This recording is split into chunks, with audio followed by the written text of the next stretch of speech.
Retired U.S. astronaut Scott Kelly, who has publicly sparred with the outspoken head of Russia's space agency following Russia's invasion of Ukraine, has tweeted a thread by former U.S. Army Commander Mark Hertling containing advice on how to disable Russian tanks. How to sabotage your Russian tank. Thank you, General Hertling, wrote Kelly in a tweet posted on May 5th. The thread contains a list of tips by Hertling on how to sabotage Russian tanks following reports of demoralized Russian troops in Ukraine sabotaging their own equipment. We understand some of you are sabotaging your tanks, which means others may want to do and do not know the best way.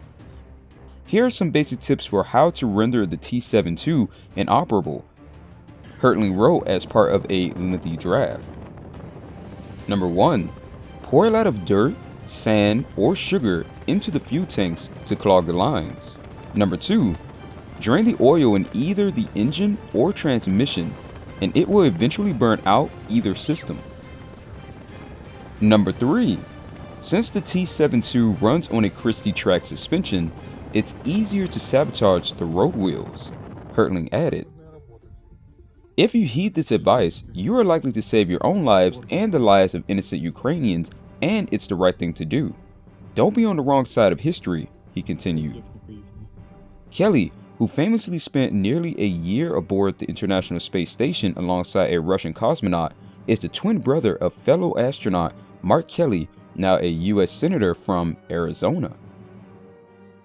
Scott Kelly's tweets follow a contentious few weeks between both the U.S. and Russian space agencies, creating fears that Russia's invasion would negatively impact the collaborative efforts of scientists and astronauts from both nations. Dmitry Rogozin, the head of Russia's space agency Roscosmos and a longtime ally of Putin, posted a video of the U.S. flag being removed from a Soyuz rocket. In a tweet that has since been deleted, Rogozin allegedly told Kelly that the death of the ISS will be on your conscience. Russian state media outlet RIA Novosti also shared edited footage from the ISS that appears to show cosmonauts waving goodbye to an American astronaut and departing without him before the Russian segment detaches from the rest of the space station. It kind of enraged me that the country that we had been in this international partnership for 20 years would take the time to make a video to threaten to leave behind one of the crew members they are responsible for, Kelly told the Wall Street Journal in March. They agreed to be responsible for his safety, getting him to the space station and getting him home. For me, that kind of just crossed the line. Despite the concerns, NASA said that they are continuing to work with their Russian counterparts. Mark Van Hay safely returned aboard a Soyuz capsule later that month.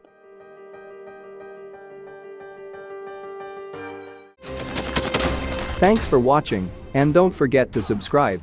Also, if you want to support Warthog Defense, please become our member and get early access to new videos, exclusive members-only videos, and become administrator in comment section. The membership link is in the description. Rescues every day. We had a guy last week at 6 rescues in 6 days.